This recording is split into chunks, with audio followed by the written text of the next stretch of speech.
Alright, so you want your action as low as you can possibly get it. What you're going to have to do is a fret leveling job. And here's how you start out. You take off the strings.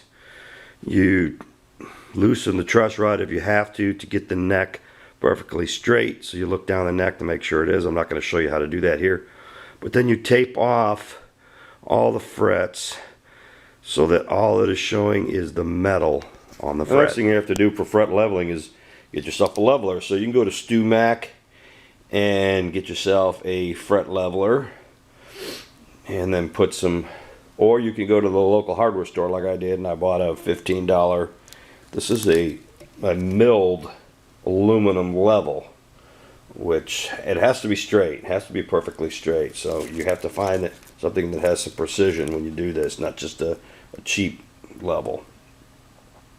It has to be a milled level. Anyway, then you have to get some tape. Comes on rolls that has adhesive on it, and you put some of this 220 grit tape along the level like here, and you create your fret leveler. Okay, here's just a close-up of the tape job.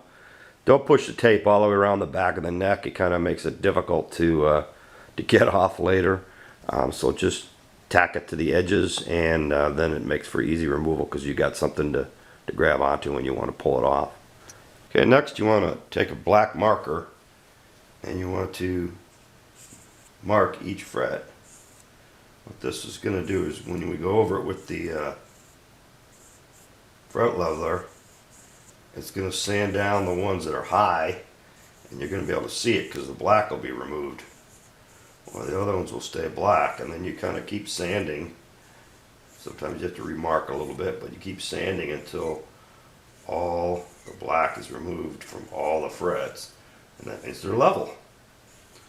So we want to do each one.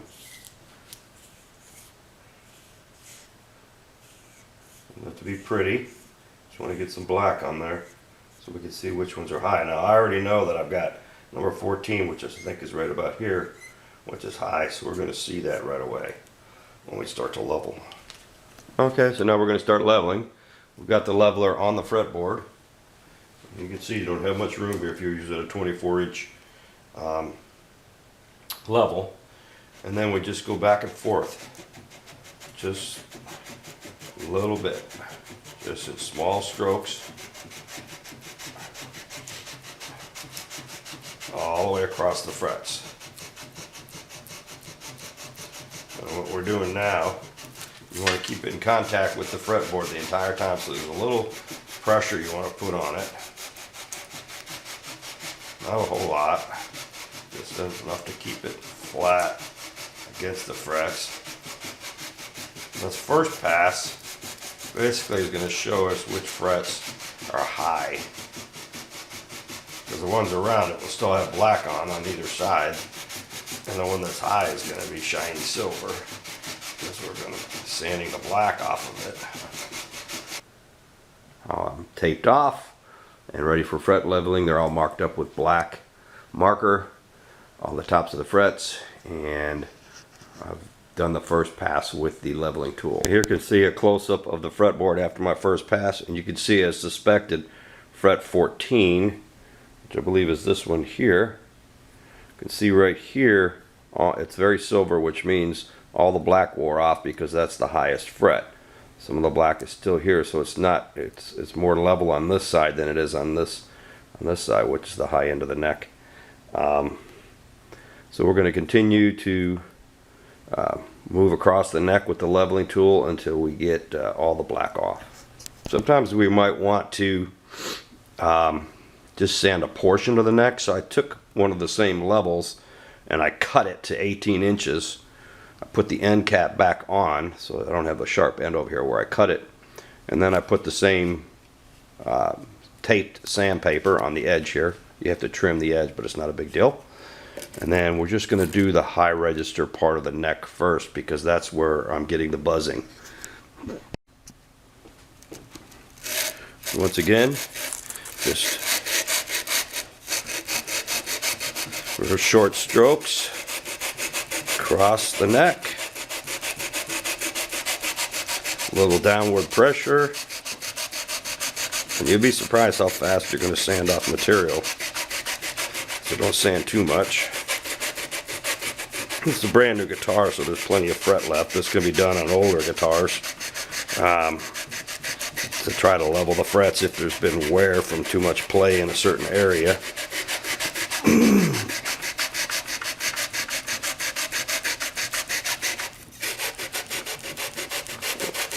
The upper register here is where I was having the buzzing.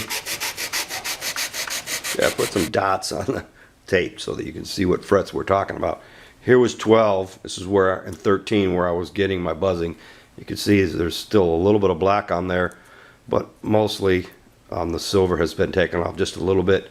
Right here where I suspected I had a high fret, it's been sanded quite a bit because the sandpaper touches that first, especially in this area here. You can see it's flatter.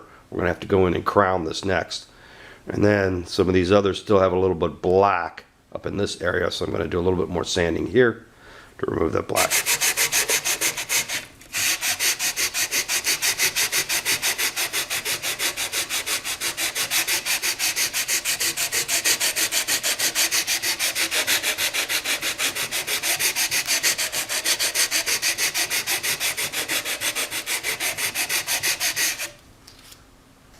Okay, we've sanded the neck now with the leveler. Here's the 14th fret. You can see that this one got the flattest in this range here because those were the highest, so we sanded the most material off of them. But now they're flat and they don't make for a good fret, so we've got a little tool that's called a crowner. It's a crowning file, and we're going to use that on each fret now. It's a little bit tedious, but you got to do each one until you get the crown. The edges are broken off. Basically, it's an arc on top of the fret, not flat. Okay, crowning. What you're going to have to do is get yourself one of these. It's a crowning file. I don't know if you can see that or not, but there's a medium side and there's a fine side. And right there in the edge, there's some file teeth that are deep inside that groove that actually do the crowning, and it's flat on this surface, so you're not scratching anything by moving this back and forth. And we do have tape down here, but you also don't. So there's some files that are crowning files, but they're rough right here, so they'll actually scratch your fingerboard, and you have to be really careful. So that's why I like this particular type of file. It makes it just so that it's more foolproof for making mistakes. And once again, there's a medium, and then there's also a jumbo file, which, okay, file crowning. Make sure we get the right edge. We want to use the medium since these are medium jumbo frets. And we're going to start, well, let's go ahead and start right here at the 12th fret. And just run this across a fret. And you can feel it a little bit biting, which means you're digging into the metal of the fret just a little bit. And kind of go over the, okay, and do each fret. Like I said, once again, you're creating this radius that matches the radius of the inside of the file.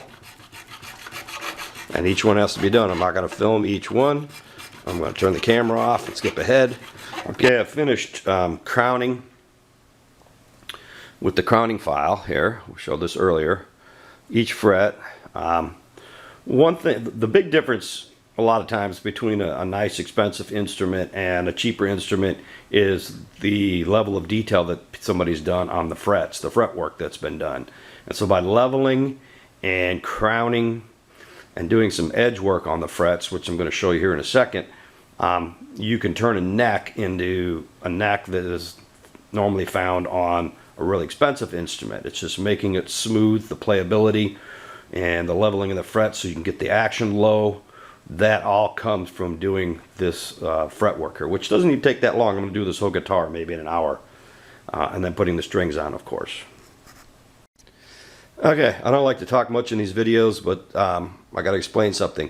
On a very nice, expensive instrument, the ends of these frets have all been rounded and filed. And on a less expensive instrument, or even a real cheap instrument, somebody's just snipped these off and maybe done a little file work. So the big difference between a really fine instrument's neck and a cheap instrument's neck is the amount of fret work that's been done, because it is tedious and it takes time, and all that labor puts money into the guitar. So what we have to do is we have to take this little bit of this is a template you can buy. It's made out of metal, and goes over the fret and protects your fingerboard from just gouging it with the file. And then we're going to file the edge of each one of these frets down a little bit, the corner I should say, or the end of it. And what this does is when you run your hand up and down the neck, it makes it smooth, so you're not bumping, your hand's not bumping into the edge of each one of those frets, and you can feel it on a cheap neck. Just run your hand up and down your guitar, you'll feel it right away if it's there. If it is, then you need fret work done. If it's smooth, then you have a nice neck. So we're going to go ahead and do that next. So here's how we do the edge of the fret. Is you hold the template down and you take your file and you just do. This guitar has already got some pretty nice, it's an epi, it's got some pretty nice rounding of the ends of the frets already done. Some of the ones I filed a little flatter, like here in the upper registry, I want to hit a little bit more.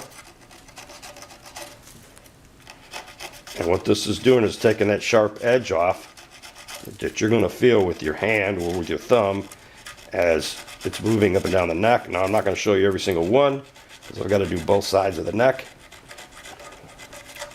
but you'll get the idea. And take your time with this, don't go too fast. Okay, that's how it's done. Okay, so what I've done is I've got this, it's wet sanding paper that I bought on Amazon, and it's basically 3,000, 2,500, 2,000. I think it goes in increments. There's 1,200, there's 1,000, 800, so on, all the way down to, I think the coarsest one I'm using here is a 320. And we're going to use this to level the frets next. Alright, I've taken a, you can buy this at a hardware store or something, and I've just cut the edges off of it to give it this little point. And you put this on your sanding paper, and this is the one main reason that you tape off the whole neck, so that you can do the polishing individually using a little guard like this, put it over the fret, and then polish it with a little polishing block. But this way I found is much faster, and also does a really nice job as well. And you put that on top of the paper like that, and then to polish it, we're just going to go up and down the neck as such. And we're going to do the whole neck.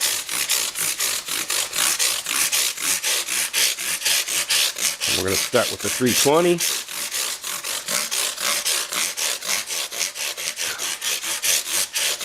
And we're going to move to the finest paper.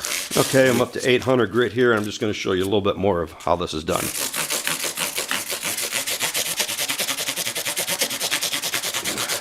When I go fast, it's actually a polishing action. And you want to do a little bit on the corners too, to smooth those out, and the edges of the frets.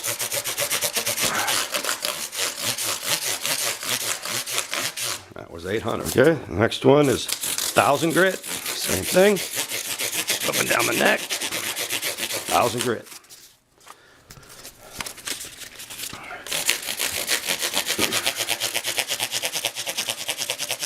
This, you want kind of quick, light actions. You don't have to push down hard at all. You just want it to graze the top of the fret.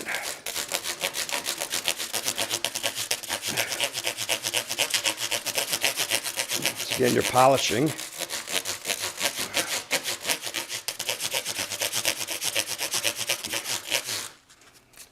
We got a couple more to do. Okay, the last grit in the polishing process is 3,000. And we want to just barely touch the tops of the frets, because what you're trying to do is polish them.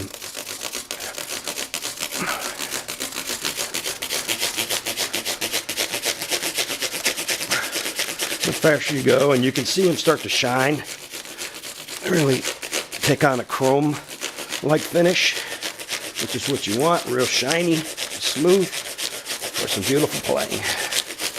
That's 3,000. And we're going to see if we can zoom in on one of these frets. Maybe at this distance we can see how smooth and polished the frets look. Let's pan the camera a little bit, maybe we get some different reflections. But they almost got a, they're a chrome-like finish to them. Nice and smooth. Now, it's the fun part.